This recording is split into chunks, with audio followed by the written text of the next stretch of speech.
Monsieur le président, monsieur le rapporteur, monsieur le ministre, mes chers collègues, des petites entreprises qui ferment, nous en connaissons tous, hélas. Les raisons en sont très variées et se cumulent souvent, notamment le contexte économique et la concurrence débridée de plus grosses entreprises.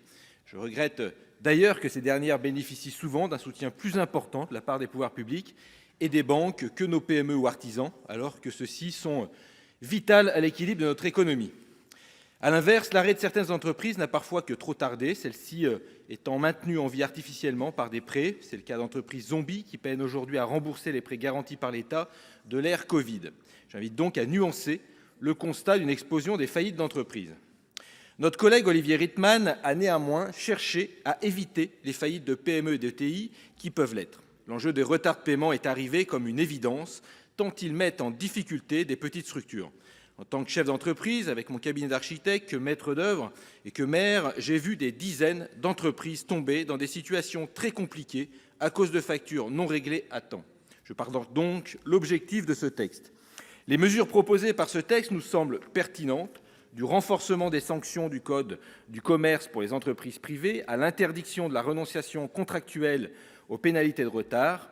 Surtout, le fonds prévu par l'article 3, chargé de régler de manière anticiper les créances des acheteurs publics aux PME qui en tirent une grande part de leur chiffre d'affaires, nous semble une réponse concrète à ces retards. Rendu expérimental par la Commission, ce dispositif aidera utilement nos PME et ne pose guère de risques, sachant que l'État et les administrations finiront par régler leurs factures. Pour toutes ces raisons, nous voterons donc pour cette proposition de loi. Cependant, il faut aussi, mes chers collègues, traiter le problème à la racine. D'où viennent ces retards de paiement ?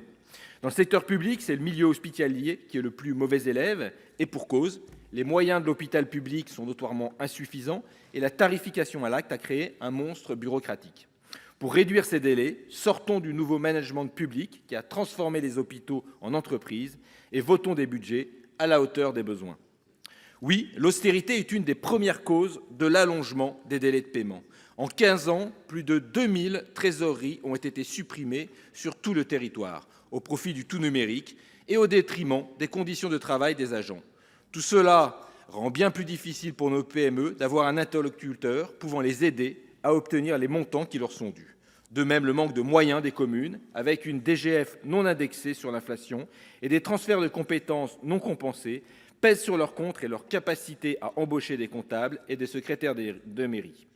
Voilà, mes chers collègues de la majorité sénatoriale, le résultat de votre obsession à supprimer des postes de fonctionnaires.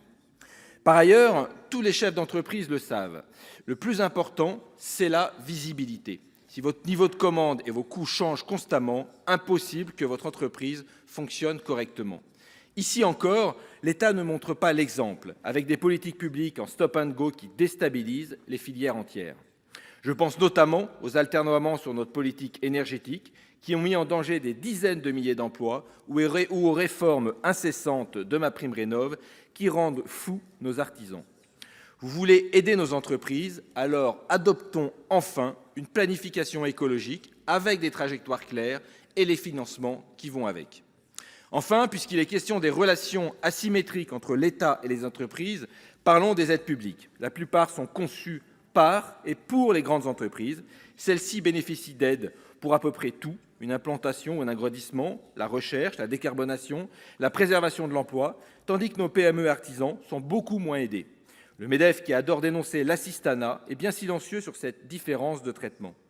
Ce modèle qui mise tout sur les grands groupes rend notre économie instable et plus exposée aux délocalisations. Et je ne parle pas des relations entre ces groupes et leurs sous-traitants, où les délais de paiement et diverses pressions peuvent parfois détruire la concurrence.